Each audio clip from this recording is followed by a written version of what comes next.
Magandang araw po sa inyo lahat. Muli po ako po si Madam Jing Tarot Reader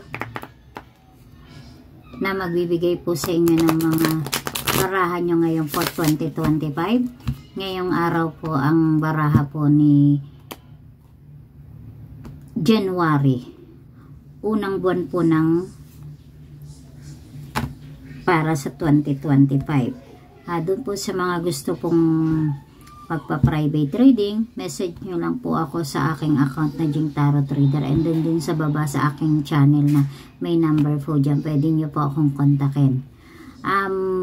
Maraming salamat po muli sa inyo sa aking pagsubaybay, and then Happy New Year po sa inyong lahat.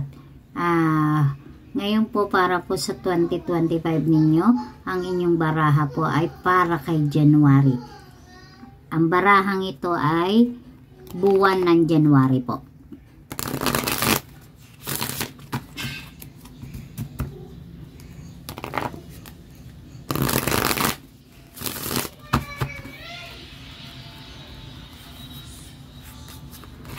Sinasabi po ng inyong mga baraha ngayon January. Binibigay po dito ang inyong mga baraha for January po ay ngayong taon na wag ka raw basta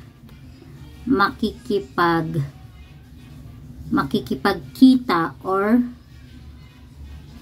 papayag na makipag meet up ka, na sinasabi ng inyong mga baraha, makipag meet up ka or sinasabi dito na huwag kang papayag makipagkita sa isang tao na hindi mo namang kilalang lubos.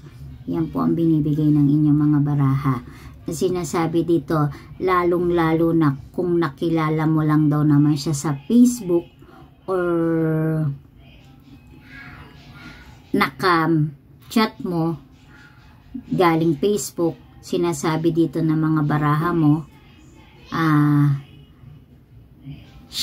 na sapagkat sinasabi ng mga baraha mo dito na alalahanin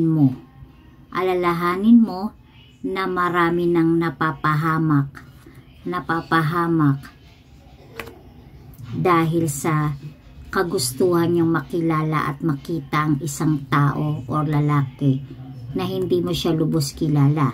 Ibig sabihin, sinasabi dito ng mga baraha mo na pinag-iingat ka dahil maaaring mapahamak ka. Sinasabi dito ng mga baraha mo, maaaring mapahamak ka na hindi mo sinasadya dahil sa pakikipagkita mo ngayong buwan na kagustuhan mo siyang makatagpo, na nais mong makilala siya, or sinasabi dito ng mga baraha mo na baka yun yung sinasabi na chance mong makilala siya or maging karelasyon or what, na sinasabi para makita mo at malaman mo kung sino ba yung kachat mo. Pero sinasabi nga ng baraha mo na may babala ka, na alalahanin mo na pwede kang mapahamak at baka mauwi sa kapahamakan ang nais mo at pagpupumilit mo na makatagpo siya or makilala siya, imbis na nananahimik ka sa iyong mga ginagawa, mauuwi sa wala lahat yung pagnanais mo dahil pwede kang mapahamak ng dahil din sa lalaking yan. Kaya, or kahit sino man ang nagsasabi or mag-meet up or makipagkita ka, wag na wag mong gagawin. Kasi, yan yung sign na sinasabi ng baraha mo na pwede kang mapahamak ngayong buwan dahil sa kagustuhan mo makipagkita at makipagkilala. Yan yung binibigay ng iyong mga baraha for January 2025.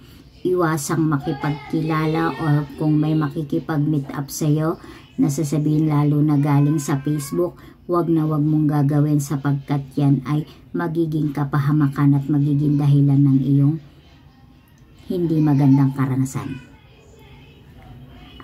Muli po, ngayong gabi po, ang Year of the 2025 po tayo ngayon.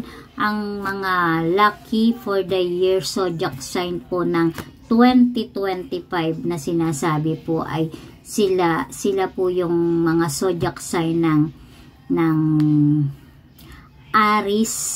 Bali, 6 na zodiac sign po yung ibibigay ko para sa mga lucky for this year of 2025.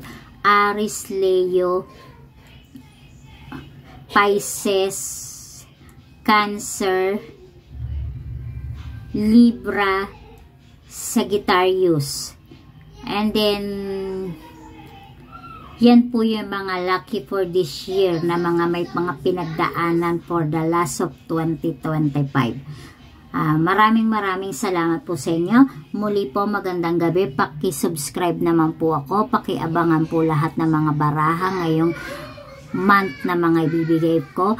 Na ibigay ko po ngayong gabi si January. Ibibigay ko naman po sa susunod si February. Maraming salamat po.